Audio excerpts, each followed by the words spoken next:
በስመ አብ ወወልድ ወመንፈስ ቅዱስ አሃዱ አምላክ አሜን። አቡነ ሀብተ ማርያም አባታቸው ፍሬ ብሩክ እናታቸው ዮስቴና የሚባሉ በሕገ እግዚአብሔር በሃይማኖት በትሩፋትና በምግባር ጸንተው የሚኖሩ ደጋግ ክርስቲያኖች ናቸው።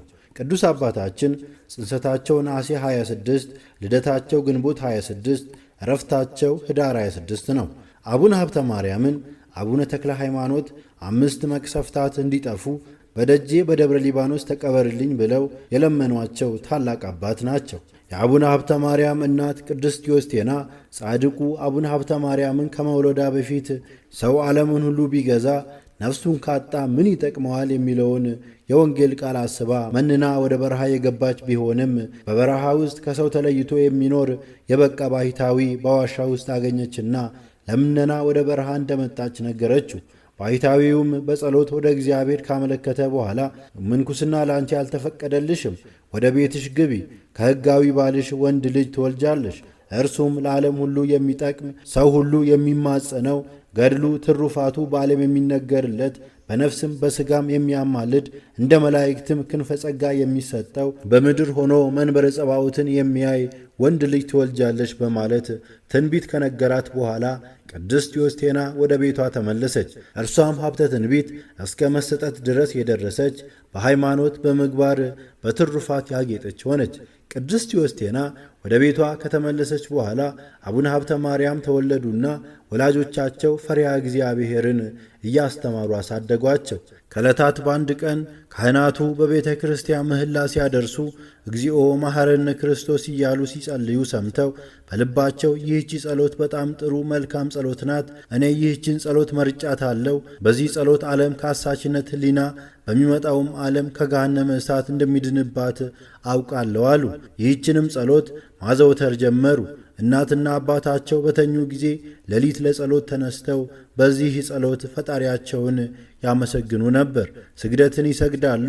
ነገር ግን እናትና አባታቸው ከእንቅልፋቸው በነቁ ጊዜ ሮጠው ወደ መኝታ ሄደው ይተኛሉ።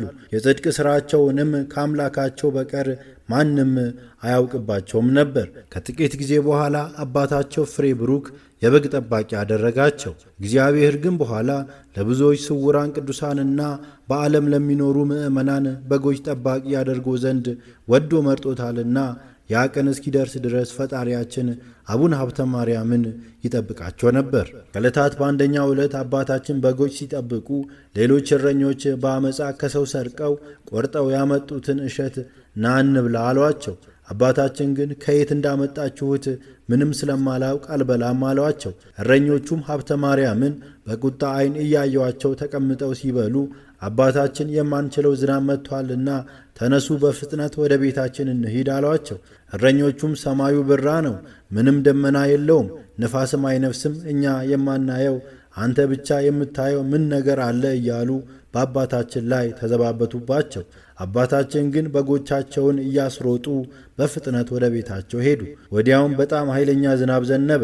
የጥፋት ውሃ በላያቸው እስኪፈጸምባቸው ድረስ እነዚያ እረኞች ከቦታቸው አልተነቃነቁም ነበርና በጥፋት ውሃ አለቁ። በዚያችም ሌሊት አቡነ ሀብተ ማርያምን ከሰማይ 3 ጊዜ ሀብተ ማርያም ሀብተ ማርያም የሚል ድምፅ ጠራቸው። አባታችንም እንደ ሳሙኤል ጌታዬ ባሪያህ ይሰማል ተናገር ሲሉ ጌታችን አናገራቸው። ከዚህ በኋላ ለሚሰሙ ለመረጥኳቸው ቃሌን ትነግራቸው ዘንድ ከእኔ ጋር በምስጢር በባለሟልነት ትነጋገር ዘንድ መርጬሃለሁ አላቸው። ከጥቂት ቀንም በኋላ አባታችን በጎችን እየጠበቁ ሳሉ አንድ አመፀኛ መጣና በትራቸውን በኃይል ነጥቆ ወሰደባቸው።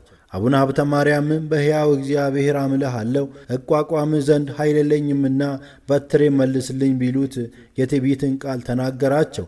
አባታችንም እምቢ ካልክስ እሺ የእግዚአብሔርን ኃይል ታያለህ አሉት። ወዲያው ያ አመፀኛ ላዩ ታች ታቹ ላይ ግራው ቀኝ ቀኙ ግራ ሆኖ በአየር ላይ ተሰቅሎዋልና እየጮኸ አባታችንን ለመናቸው። አባታችንም የቀጣህ እግዚአብሔር ይቅር ይበልህ ባሉት ጊዜ ከተሰቀለበት ወርዶ በእግሩ ቆመ። በዚያ የነበሩና ይህንን ተአምር ያዩ እረኞችም እጅግ ፈርተው ሄደው ለወላጆቻቸው ያዩትን ተናገሩ። የአገሩ ሰዎችም ቀድሞ እግዚኦ መሐረነ ክርስቶስ እያለ ሲጸልይ ሲሰግድ አይተነዋል። አሁንም ጠላቱን በነፋስ የሚቀጣ ይህ ልጅ ወደፊት ምን ይሁን እያሉ አደነቁ። ወላጆቻቸውም ይህን በሰሙ ጊዜ በግ ጠባቂነታቸውን አስተዋቸውና ወስደው ለመምህር ሰጧቸው። አቡነ ሀብተ ማርያምም የቤተ ክርስቲያንን ትምህርት ሁሉ በሚገባ ተማሩ። ከዚህ በኋላ አባታቸው ከሀገሪቱ ታላላቅ ሰዎች አንዷን እጮኛ አጨላቸው። ነገር ግን አቡነ ሀብተ ማርያም አባቴ ሆይ እኔ ራሴን ለክርስቶስ በድንግልና ለመኖር አጭቻለሁ፣ ተራክቦ ወይም ቃለ ወንጌል መስማት እንጂ ሌላ አይደለምና ለምን እንዲህ ትለኛለህ? አሉት። አባታቸውም ይህን ሲሰማ ተቆጥቶ ያለ አቡነ ሀብተ ማርያም ፈቃድ ሙሽራይቱን ለማምጣት ሄደ። አባታችን ግን ሀገር ጥለው ለመሰደድ ከቤት ተደብቀው ወጡ። መንፈስ ቅዱስም በመብረቅ አምሳል አባታቸውን ገሰጻቸውና በዚህ ድንጋጤ ምክንያት ከዚህ ኃላፊ ዓለም አረፈ። አባታችንም የአባታቸውን እረፍት ሳያዩ አፋር ወደምትባል አገር ሄደው አባ ሳሙኤል ከሚባል ደግ መነኩሴ ቦታ ገብተው መነኩሴውን እያገለገሉት ኖሩ። አንድ ቀን አባታችን እንስራ ተሸክመው ውሃ ይቀዱ ዘንድ ወደ ወንዝ ወረዱና ውሃውን ቀድተው ሲመለሱ ድንጋይ አደናቀፋቸውና እንስራው ከላያቸው ላይ ወደቀ። ነገር ግን መሬት ከመድረሱ በፊት አባታችን ፈጥነው የጌታችንን ስም በጠሩ ጊዜ እንስራው ወድቆ ሳይሰበር ተመልሶ በትከሻቸው ላይ ተቀመጠ። አባ ሳሙኤልም ይከተሏቸው ነበርና ይህን ጽኑ ተአምር አይተው እጅግ አደነቁ። እንዲሁ ከዕለታት በአንድ ቀን በሌሊት መብራት ለአባ ሳሙኤል እያበሩ ሳለ መብራቱ ከእጃቸው ላይ ወድቆ ጠፋ። መምህሩም አባ ሳሙኤል ቁጡ ነበሩና ስለ መምህራቸው ቁጣ በጣም ደንግጠው ወድቆ የጠፋውን መብራት ፈጥነው ባነሱት ጊዜ መብራቱ በእግዚአብሔር ተአምር ራሱ በርቶ ታየ። አባ ሳሙኤልም ይህን ተአምራት አይቶ እጹብ እጹብ በማለት የዚህ ቅዱስ ልጅ መጨረሻ ምን ይሁን ብሎ ካደነቀ በኋላ የዓለም ሁሉ የጥበብ መብራት ይሆናል ሲል ትንቢት ተናገረላቸው። እመቤታችን ለአባ ሳሙኤል ተገልጣላቸው የአቡነ ሀብተ ማርያምን ክብር ነግረዋለች። አባታችንም አባ ሳሙኤልን 12 ዓመት ከትሕትና ጋር እየታዘዙ ቤተ ክርስቲያንን እያገለገሉ ኖረው ከዚህ በኋላ በእግዚአብሔር ፈቃድ ወጥተው ሄደው እለ አድባር በተባለ ገዳም መኖር ጀመሩ። ከቦታውም ደርሰው ጥቂት ከቆዩ በኋላ እግዚአብሔር ከመረጣቸው ከአባ መልከ ጼዴቅ እጅ የምንኩስናን ሥርዓት ተቀበሉ። ይህም የሚዳው አቡነ መልከ ጼዴቅ በደጃቸው የተቀበረውን ሰው አፈር የማያስበሉት ጻድቅ ናቸው። ይህንንም የጻድቁን አባትና ልጅነታቸውን መሠረት በማድረግ የኢሰበይ አቡነ ሀብተ ማርያም ገዳም ካህናት፣ መርጌቶችና ዲያቆናት ግንቦት 4 ቀን ወደ ሚዳ መራ ቤቴ በመሄድ የአቡነ መልከ ጼዴቅን በዓል እጅግ በደማቅ ሁኔታ ያከብራሉ። አቡነ ሀብተ ማርያም ምንኩስናን ከተቀበሉ በኋላ ገድላቸውንና ትሩፋታቸውን በማብዛት በሳምንት አንድ ጊዜ ቅጠልን ብቻ የሚመገቡ ሆኑ። 40 ቀን 80 ቀን የሚጾሙበት ጊዜ ነበር። በሌሊት ወደ ጥልቅ ባህር እየገቡ መዝሙረ ዳዊት፣ 4ቱን ወንጌላትና ሌሎች የጸሎት መጻሕፍትን ይደግሙ ነበር። ፊታቸውም እንደ ንጋት ምስራቅ ኮከብ ያበራ ጀመር። ከዚህም በኋላ ወደ ምስራቅ ሄደው ጉሃር ወደምትባል አገር ደረሱ። በዚያም ሰዓት አጽንተው ሲጸልዩ ጌታችን ቅዱስ ገብርኤልና ቅዱስ ሚካኤልን በቀኝና በግራ አስከትሎ ተገለጠላቸውና ወዳጄ ሀብተ ማርያም ሆይ ሰላም ላንተ ይሁን አላቸው። ያን ጊዜ አባታችን ከፈጣሪያቸው ግርማ የተነሳ ደንግጠው ከመሬት ወድቀው እንደ በድን ሆኑ። ጌታችንም አንስቶ ክቡራን በሆኑ እጆቹ አጸናቸውና የመጣሁት ላጸናህ ነው፣ ሰውነትህንም እንደ ንስር ላድሳት ነው እንጂ ላጠፋ አይደለም። ድካምህና ገድልህ ሁሉ ለዘላለም መታሰቢያ ሊሆን በኢየሩሳሌም ሰማያዊት ተጽፎልሃል ብዬ በእውነት እነግርሃለሁ። ለአንተ ለወደድኩህና ለመረጥኩ ወዳጄ የማቴዎስንና የማርቆስን ወንጌል ባነበብክ ጊዜ ተጭነ ወደምትሄድበት ቦታ የሚያደርስ የብርሃን ሰረገላ ሰጥቼሃለሁ። እንዳንተም ካሉ በዋሻ በመሬት ፍርኩታ ከሚኖሩ ከመረጥኳቸው ቅዱሳን ጋር ትገናኝ ዘንድ ወደ 4ቱም አቅጣጫ ትበር ዘንድ የብርሃን ሰረገላ ሰጥቼሃለሁ። ዳግመኛም የሉቃስንና የዮሐንስን ወንጌል ባነበብክ ጊዜ ወደ ኢየሩሳሌም ትሄድ ዘንድ የእሳት ሰረገላ ሰጥቼሃለሁ አላቸው። ዳግመኛም በጸሎት አምኖ በጎ ሥራ ለሚሠራ ሁሉ ስምህን የጠራውን ዝክርህን ያዘከረውን ሁሉ የሀብተ ማርያም አምላክ ሆይ ከጠላት እጅ አድነኝ ያለኝን በሕሊና ያሰበውን በልቡናው የወሰነውን እፈጽምለታለሁ። አንተን ገድልህንና ቃል ኪዳንህን የናቀውን ያቃለለውን ሁሉ ፍጹም መበቀልን እበቀለዋለሁ። እንደ ወዳጄ እንደ ፊቅጦርም በእናቴ በማርያም ድንግል አተምኩ ካላቸው በኋላ ቅዱስ ሚካኤል ከእርሳቸው እንዳይለይ የዘወትር ጠባቂ አድርጎ ሰጣቸውና በታላቅ ግርማ ወደ ሰማይ አረገ። አባታችንም ከጌታችን ይህን ቃል ኪዳን ከተቀበሉ በኋላ ነፍሳቸውን ነፍሴ ሆይ ከፈጣሪሽ ከእግዚአብሔር ጋር ፊት ለፊት አፍ ለአፍ ትነጋገሪ ዘንድ ደፍረሻልና በጎ ሥራም ሳይኖርሽ ከፈጣሪሽ ቃል ኪዳን ተቀብለሻልና ከዛሬ ጀምሮ እንደ መላእክት ዘወትር አትተኝ እያሉ ተጋድሎአቸውን አብዝተው ቀጠሉ። ቅዱስ ሚካኤልም አባታችንን እንደ ጓደኛ ሆኖ ዘወትር ይጎበኛቸው ነበር። ቅዱሳን አባታችንን ሊጎበኟቸው መጥተው ከደጅ ቆመው እንደሆነ ቅዱስ ሚካኤል አባታችንን እከሌ ጉዳዩ እንዲህ ነው እንዲህ ብለ ተናገረው እያለ ይመክራቸው ነበር። እሳቸውም ቅዱስ ሚካኤል ካዘዛቸው በቀር ምንም አይሰሩም ነበር። ቅዱሳን መጻሕፍትንም ባነበቡ ጊዜ ኃይለ ቃሉን እየተረጎመ ምስጢራትን ይነግራቸዋል፣ የተሰወረውንም ይገልጥላቸዋል። ከእንስሳት ጩኸት ጀምሮ ከዱር አራዊት ድምፅና እስከ አዕዋፍ ቋንቋ ያለውን ያስረዳቸው ነበር። ይህውም መልአክ አንድ ቀን አቡነ ሀብተ ማርያምን ወደ ቤተ ክርስቲያን አስገብቷቸው ሥጋ ወደሙን ለመቀበል ተዘጋጅተው ሳለ ወንጌል የሚነበብበት ሰዓት ሲደርስ ያልተማረ ቄስ የክርስቶስን ጌትነቱን የምትናገር ወንጌልን ሲያነብ ወዮሴፍ ብእሲሃ ለማርያም ጻድቅ ውእቱ የሚል ከቄሱ አፍ ይህን ንባብ አባታችን ሲሰሙ እጅግ ደንግጠው ወንጌል ወደሚነበብበት ስፍራ ሄደው የሚያነበውን ቄስ ገሰጹት። ወዮሴፍሰ ፈሃሪሃ ለማርያም ጻድቅ ውእቱ በል እንጂ ብእሲሃ አትበል ብለው መከሩት። ቄሱም አቡነ ሀብተ ማርያም እንዳዘዙት ከስህተቱ ወደ ቀና ንባቡ ተመለሰ። ይህን ጊዜ ጌታችን ለአባታችን ድጋሚ ተገልጦላቸው ሀብተ ማርያም ሆይ ይህን ትምህርትህን ወድጄ አመሰገንኩ። የእናቴን የድንግል ማርያምን የድንግልናዋን ንጽሕና ስላከበርክ እኔም በመንግሥተ ሰማያት ፈጽሜ አከብረሃለሁ አላቸው። ዳግመኛ ጌታችን አሁንም ዮሴፍ ብእሲሃ ለማርያም የሚሉትን ሁሉ ለያቸው እንጂ አትተዋቸው፣ እንዲህ የሚል ጽሑፍም ብታገኝ እንዳይኖር እርሱን ፍቀ ፈሃሪሃ ለማርያም የሚለውን ጻፍ ብሎ አባታችንን ካዘዛቸው በኋላ ሰላምታ ሰጥቷቸው ወደ ሰማይ አረገ። አባታችንም በዚህ ጊዜ ፊታቸው ላይ ብርሃን ስለተሳለባቸውና እንደ ፀሐይ ስላበራ ሰዎችም አይተው ባደነቁ ጊዜ ወደ በዓታቸው ገቡና ጌታችንን አቤቱ ጌታዬ ሆይ በሰው ፊት ክብሬን አትግለጥብኝ፣ ሰውርልኝ፣ በቸርነትህም አድነኝ ብለው ጸለዩ። እንዲህም ብለው በጸለዩ ጊዜ ፊታቸው መልኩ ተለውጦ እንደ ቀድሞ ሆነ። ከዕለታት በአንደኛው ቀን አባታችን ታመው ተኝተው ሳለ ቅዱስ ጴጥሮስና ቅዱስ ጳውሎስ መጥተው ሥጋ ወደሙን አቀብለዋቸዋል። አባታችን በጸሎት ላይ ሳሉ ቅዱስ ሚካኤል ነጥቆ ወደ ሰማይ ወስዶ ቅዱሳን የሚኖሩባቸውን ዓለማት መንግሥተ ሰማያትን እንዲሁም ኀጥአን የሚኖሩበትን ሲኦልን አሳያቸው። በገነት ያሉትንም ከአዳም ጀምሮ እሳቸው እስካሉበት ጊዜ እስከ አቡነ መርሃ ክርስቶስ ድረስ ያሉትን ቅዱሳን አሳያቸው። ከዚህም በኋላ በእግዚአብሔር ዙፋን ፊት ቆመው ሳለ ሰይጣንም መጥቶ በእግዚአብሔር ፊት ቆመና አቤቱ ጌታዬ ሆይ በሀብተ ማርያም ላይ እንደ ኢዮብ ብዙ መከራ አጸናበት ዘንድ ፍቀድልኝ ብሎ እየጮኸ ሲናገር አባታችን እጅግ ፈርተው አለቀሱ።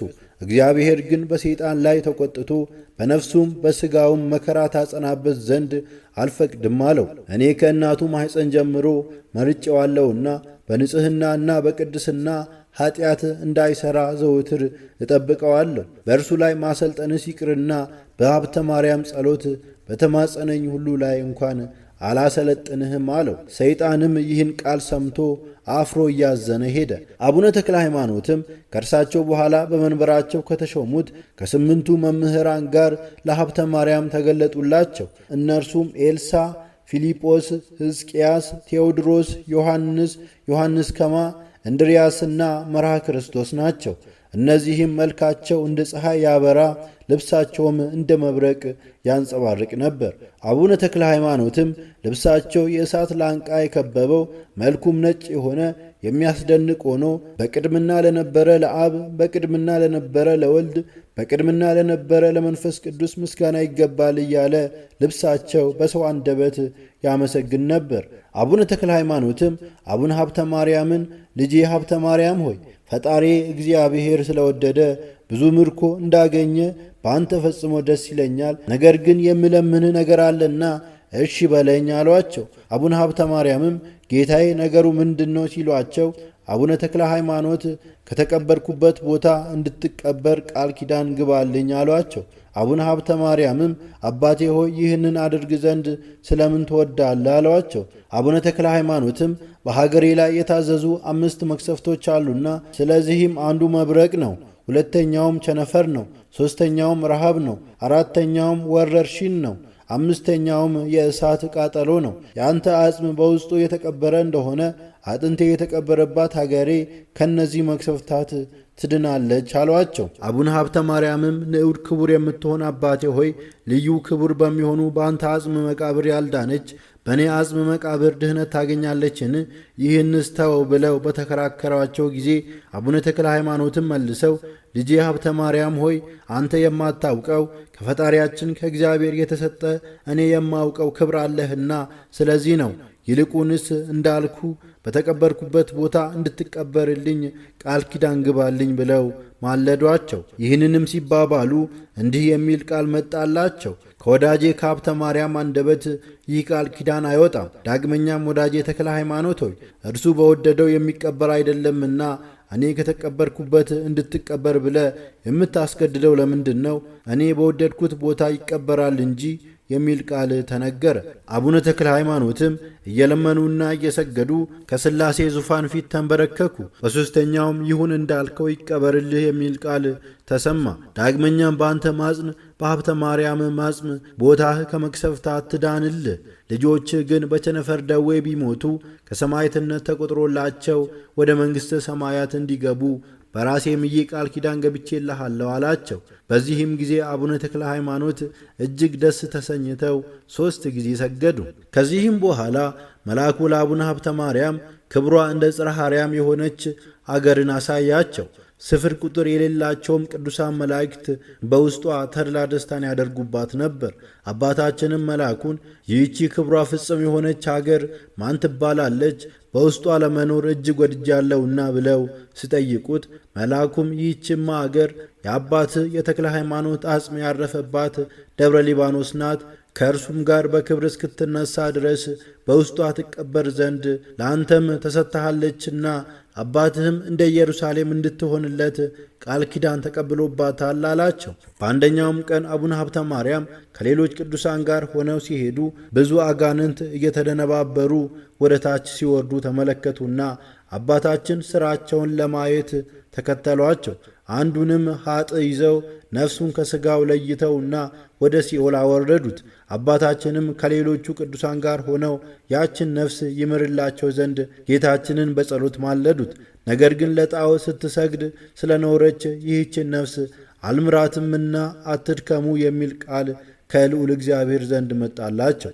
ቅዱሳንም ልመናችንን የማትቀበል ከሆነ በከንቱ ሰበሰብከና ብለው ቢያዝኑ እግዚአብሔርም ሕገ እግዚአብሔር የዘነጉ ሰዎችን ቅጣት እንድታዩ ነው አላቸው። እነርሱም ሕገ እግዚአብሔርን የዘነጉ ሰዎችን ሲቀጣቸው፣ ለደጋጎቹ ሰዎች ደግሞ መልካሙን ዋጋቸውን ሲሰጣቸው አይተው አንድ ሆነው አመስግነውታል። ከዚህም በኋላ መልአኩ ቅዱስ ራጉኤል አንዱን ሰው በመብረቅ ቀሰፈውና ቅዱስ ሚካኤል ሄዶ ቅዱስ ራጉኤልን ሲከራከረው አባታችን ተመለከቱ። የኔ አገልጋይ ነውና ለምን ገደልከው ሲለው ቅዱስ ራጉኤልም ሰንበት ሳይለይ ዝሙትን መስራት የለመደ ስራውም ዝሙት ስለሆነ በፈጣሪ ታዝዤ ነው የገደልኩት።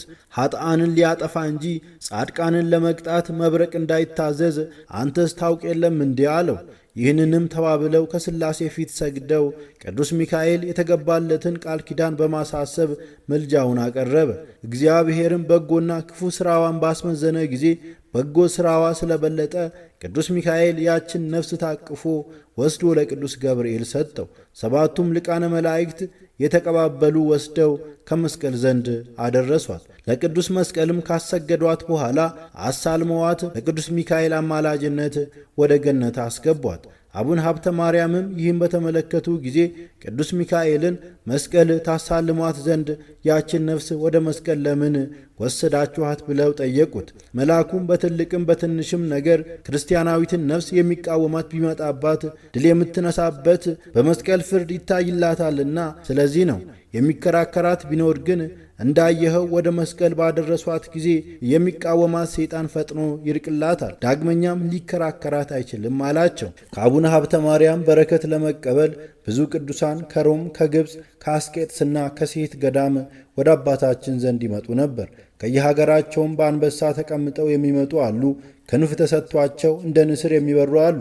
ብፁዕ አቡነ ሀብተ ማርያምም የቅዱሳኑን ብቃት አይተው ሥራችሁ እንዲህ ሲሆን ለምን ወደ እኔ መጣችሁ ብለው ሲጠይቋቸው ቅዱሳኑም በማንኛውም ሥራ እግዚአብሔርን በለመነው ጊዜ በኢትዮጵያ የሚኖር እንደ ሙሴ ያለ ሀብተ ማርያም የሚባል ወዳጅ አለኝና ሁሉን ስለሚነግራችሁ ዘወትር እርሱን ጠይቁ ብሎ ስላዘዘን ወደ አንተ መጣን አሏቸው። አባታችንም ቅዱሳኑን ከባረኳቸውና ከእነርሱም ከተባረኩ በኋላ አባታችን ለቅዱሳኑ የሚመጣውን እንዳለፈ የሚደረገውንም እንደተደረገ አድርገው ይነግረዋቸዋል። ቅዱሳኑም ከልጅነታቸው ጀምረው እስከዚያች ቀን ድረስ የሰሩትን ሥራ ሁሉ ይነግራቸዋል።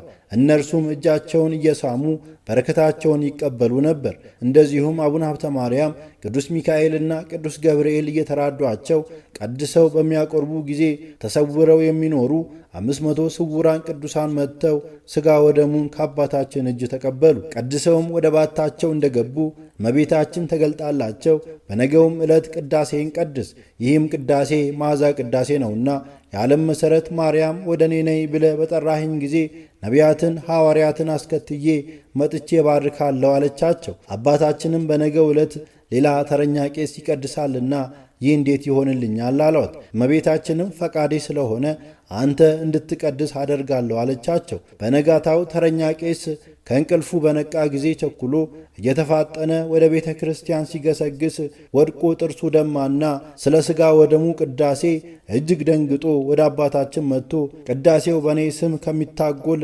አንተ ቀድስልኝ አላቸው። አባታችንም አስቀድማ እመቤታችን የነገረችውን ነገር አስበው እያደነቁ ሄደው ቀደሱ። እመቤታችንም ነቢያት ሐዋርያትን አስከትላ መጥታ ባረከቻቸው። በወቅቱም በሀገራችን ላይ ሃይማኖቱ የቀና ደጉ ንጉሥ አጼ ናዖድ ነግሶ ሳለ በእርሱ ዘመን እግዚአብሔርን የሚያስቆጣ ሥራ በሀገሩ ተሰርቶ ነበርና ጌታችን ለአቡነ ሀብተ ማርያም የምስጢር መጽሐፍን ሰጣቸውና ለንጉሡ ወስደው እንዲሰጡ አዘዛቸው። ወስደውም ለንጉሡ ሰጡትና መብረቅም ወርዶ ሀገሪቱን ሊያጠፋት መሆኑን ነገሩት። አጼ ናዖድም ይህም በሰሙ ጊዜ መልእክቱንም ካስተረጎሙ በኋላ እጅግ ደንግጠው አቡነ ሀብተ ማርያምን ሀገራችንን በጸሎቶ ታደጓት አሏቸው። በጸሎታቸውም እንዲያስቡት በወርቅ የከበረ መስቀል ሰጣቸው። አባታችንም ወደ በዓታቸው ተመልሰው በጾም በጸሎት ተወስነው እያለቀሱ ስለ ሀገራችን አጥብቀው ጸለዩ። ጌታችንም ተገልጦላቸው ድካምህን አይቻለውና በሀገር የታዘዘው መቅሰፍቴ ይርቃል፣ ነገር ግን በቸነፈር ጥቂት ሰዎች ይሞታሉ አላቸው። አባታችንም ደስ ተሰኝተው ይህንንም ሰምቶ ይደሰት ዘንድ ለንጉሡ መልእክተኛ ልከው ነገሩት። ከዚህም በኋላ አቡነ ሀብተ ማርያም በጸሎት ላይ ሳሉ ጌታችን መላእክቱን አስከትሎ መጥቶ አባታችንን የቆምክባትን ቦታ ምስራቁን፣ ምዕራቡን፣ ሰሜኑን፣ ደቡቡን ባርክ አላቸው። አባታችንም እንደታዘዙ ሲባርኩ 3 አጋንንት በትይዩ ቆመው ታየዋቸው። ከኖህ ዘመን ከተደረገው ማያ አይተርፈን ብዙ ዘመን ከኖርን በኋላ ከአንተ ጋር ምን ጸባለን? ሀብተ ማርያም ሆይ ታጠፋን ዘንድ መጣህን? ብለው ጮኹ። አባታችንም በሰው ላይ የምታደርጉትን የምታስቱበትን ብልሃታችሁን ንገሩኝ አሏቸው። ከእነርሱም ውስጥ አንዱ እኔ ከጥንት ጀምሮ አምላክ ነኝ እያልኩ ሳታልላቸው ኖርኩ። ክታብ መጻፍን፣ ቅጠል መበጠስን፣ ሞቶ ያደረውን ከብት መብላትን፣ የሰውን ሥጋ መብላትን፣ በወፍ ማሟረትን አስተማርኳቸው።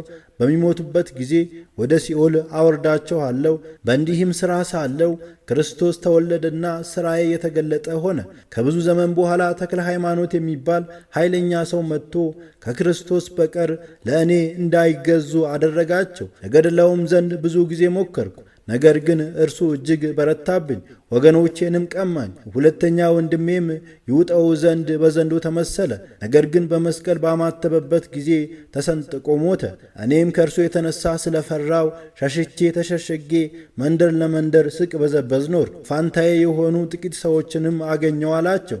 አባታችንም ያሳትካቸው እነማን ናቸው ባሉት ጊዜ ሁሉንም ስማቸውን እየጠራ በዝርዝር ነገራቸው። የእገሌ ኃጢአት ይህ ነው እያለ የእያንዳንዱን የበደላቸውን መጽሐፍ አነበበላቸው። ዳግመኛም ሰዎች እርሱን የሚያሸንፉበትን ነገር ለአባታችን ሲነግራቸው፣ ነገር ግን ኃጢአት ሰርተው በደላቸውን ለካህን በመንገር ንስሐ ገብተው እኔ ልሰውረው ስወድ ምክሬን በገለጡብኝ ጊዜ ትቻቸው እሸሻለሁ አላቸውና እንዲያሰናብቱት ለመናቸው። በዚህም ጊዜ ጌታችን አቡነ ሀብተ ማርያምን ብዙ ቅዱሳንን አስቷልና አታሰናብተው፣ ከእግሩ በታች ያለውን መሬት ባርክና ምድር አፏን ከፍታ ትዋጠው አላቸው። አባታችንም ጌታችን እንዳዘዛቸው አደረጉና ያንን እርክሱን መንፈስ ምድር አፏን ከፍታ እንድትውጠውና ጽኑ ፍዳ ወዳለበት ወደ ሲኦል እንዲወርድ አደረጉት። ይህንንም ሲያዩ እነዚያ ቆመው የቀሩ ሁለቱ አጋንንት እጅግ ፈሩ። አንደኛውም ክንፍ ያለው እባብ ሆኖ ወደ አየር በበረረ ጊዜ ቅዱሳን መላእክት በእሳት መንኮራኩር ራሱን ቢቀጠቅጡት አፏን ወደ ከፈተችው ምድር ወደቀና እንደ ጓደኛው ወደ ሲኦል ወረደ። የቀረው ሦስተኛው ግን አባታችንን ሀብተ ማርያም ሆይ ያደረግኩት ክፉ ነገር ሳይኖር ያለ ጊዜ እንዳታጠፋኝ በምታመልከው አምላክ ስም አምልሃለሁ፣ እኔ በዚህ ወር ነው ከዚህ ሀገር የደረስኩት እያለ ለመናቸው። ዳግመኛም ሀገሬ የኖርኩባት አንጾኪያ ናት። በልጄ በዲዮቅልጣኖስ ልብ ውስጥ አድሬ በውስጧ ብዙ ጊዜ ሥራ የሠራሁባት፣ በመኳንንትም ሁሉ አድሬ በክርስቶስ ያመኑትን ክርስቲያኖችን ሁሉ በልጄ በዲዮቅልጣኖስ አድሬ የገደልኳቸው እኔ ነኝ። ከእነርሱም ዘንድ ወደ ሌላ ሀገር ሄጄ 47,000 ሰማዕታትን አስገድዬ 9,000 ሰማዕታትን አሳሰርኩ። ነገር ግን ቆስጠንጢኖስ የሚባል ደግ ንጉሥ በነገሰ ጊዜ ክርስቲያኖችን ከእስር ቤት አውጥቶ ፈጽሞ አከበራቸው። እኔን ግን አዋረደኝ። ከዚያ ጊዜ ጀምሮ ጤና አላገኘውም። ልጄ ዲዮቅልጣኖስ ከሞተ በኋላ ከንጉሡ ቆስጠንጢኖስ ክብር የተነሳ መውጫ መግቢያ አጥቼ መከራን እየተቀበልኩ ስቅበዘበዝ፣ ያን ጊዜ ለምን ሥራ ትፈታለህ? ሥራህን ታስተምራቸው ዘንድ ወደ ኢትዮጵያ ሀገር ሂድ የሚል ቃል ከጌታዬ ከዲያብሎስ ተነገረኝ። እንደምታየኝ ወደዚህ ሀገር መጣው ብሎ ለአባታችን ነገራቸው። አባታችንም እንደ በፊቶቹ እንደ ሁለቱ አጋንንት መሬት አፏን ከፍታ እንድትውጠው ሊያደርጓት ሲሉ ያን ጊዜ ጌታችን መድኃኒታችን ኢየሱስ ክርስቶስ አቡነ ሀብተ ማርያምን በሚፈረድበት ገንዘብ የሚፈረድበት ጊዜ አልደረሰምና ይህንንስ ተወው አላቸው። ጌታችንም ይህን በተናገረ ጊዜ ያ ሰይጣን ከአባታችን ዘንድ በኖ ጠፋ። አፏን ከፍታ የነበረችው ምድርም እንደ ቀድሞ ሆነች። አባታችን ወደ ደብረ ሊባኖስ ሄደው ሳለ አንዲት ወፍ በፊት ለፊታቸው ተቀምጣ እጅግ አምርራ ስታለቅስ አቡነ ሀብተ ማርያም አብረዋት አለቀሱ። መነኮሳቱም አባታችንን ለምን እንደሚያለቅሱ ሲጠይቋቸው ወፏ የምታለቅስበትን ምስጢር ነገሯቸው። አጋት የምትባለውን ባህር አፏን ከፍታ በሰው አንደበት አባታችንን አናገረቻቸው። የእግዚአብሔር ሰው ሀብተ ማርያም ሆይ የዚህች ሀገር ሰዎች የሚያደርሱብኝም በደል ተመልከትልኝ። ሌሊት ሌሊት በእኔ በባህር ውስጥ ቆመው የሚያድሩ ቅዱሳን ሰውነታቸውን እየገረፉ ሲጸልዩብኝ በእነርሱ ደም ተቀድሼ አድራለሁ። ቀን ቀን ደግሞ ኃጢአተኛ ሰዎች ወደ እኔ መጥተው በዝሙት የረከሰውን ገላቸውንና ልብሳቸውን ያጥቡብኛል እያለች ነገረቻቸው። አባታችንም ባህር ሆይ የእግዚአብሔር ፍርድ እስከሚደርስ ድረስ ታገሺ አሏት። ይህንንም የሰሙ ልጆቻቸው ሁሉ እጅግ አደነቁ። ዳግመኛም ሌላኛዋ ባህር ቅዱስ ሆይ ፍረድልኝ፣ አንድ ታላቅ ዘንዶ የሀገሩ ሰዎች ያለ ዕውቀት የሚያመልኩት ሁል ጊዜ እየመጣ ከኔ ሲጠጣ በጣም አዝናለሁ አለቻቸው። ከዚህም በኋላ የአባታችን የአቡነ ሀብተ ማርያም ዕለተ ዕረፍታቸው በደረሰ ጊዜ መድኃኔ ዓለም ክርስቶስ በታላቅ ምስጋና ወደ ብፁዕ አባታችን መጥቶ ወዳጄ ሀብተ ማርያም ሆይ ዛሬ ወደ አንተ የመጣሁት ከድካም ወደ ዕረፍት እወስድ ዘንድ ነው። 7 የጽድቅ አክሊሎችን አዘጋጅቼልሃለሁ። ስለ ንጹሕ ድንግልና ዓለምንና በውስጡ ያለውን ንቀ በመኖር ስለ ፍጹም ምንኩስና ዘወትር 4ቱን ወንጌላትን በማንበብህና በመጸለይ ስለ እኔ ብለህ ስለ ተራብክ በጾም ስለ ተጋደልክ ቂምና ጥላቻን ትዕቢትና ትምክህትን በልብ ውስጥ ባለማስቀመጥ ስለ ንጹሕ ተልእኮ ክህነትህና ስለ ንጹሕ መሥዋዕትህ ነው ብሎ አክሊላትን ካቀዳጃቸው በኋላ ትልቅ የምሕረት ቃል ኪዳን ገባላቸው። ቃል ኪዳንም ከገባላቸው በኋላ ጌታችን አባታችንን አፋቸውን 3 ጊዜ ሳማቸው። ያን ጊዜ ከመድኃኔ ዓለም ጣዕም ፍቅር የተነሳ ቅድስት ነፍሳቸው ከሥጋቸው ተለየች። የአባታችን የአቡነ ሀብተ ማርያም ረድኤት በረከታቸው በሁላችን ላይ ይደርብን። ምንጭ መዝገበ ቅዱሳን ምስጋና ይሁን አንድ አምላክ ለሆነ ለአብ ለወልድ ለመንፈስ ቅዱስ ዛሬም ዘወትርም ለዘላለሙ አሜን።